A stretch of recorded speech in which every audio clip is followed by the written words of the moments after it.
Ahmed, Zain, and Sara arrive at a scenic beach with bright skies.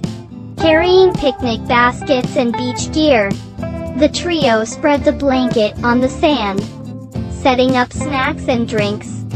With a view of the ocean behind them, Ahmed and Zain are racing into the water, while Sara stands on the shore, laughing, as the waves crash around them. A relaxed moment where all three are building sandcastles.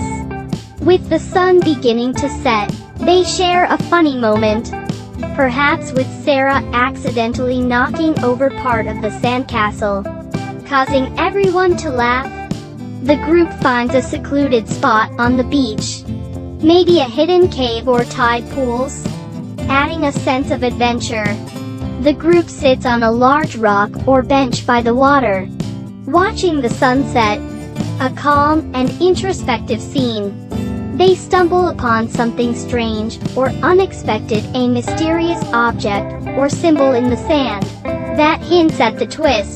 The group stands around, discussing what they found. Their faces show curiosity and slight apprehension as they try to decide what to do next. The story ends with either them leaving the beach as night falls, or a close-up on the mysterious object, leaving the story open-ended.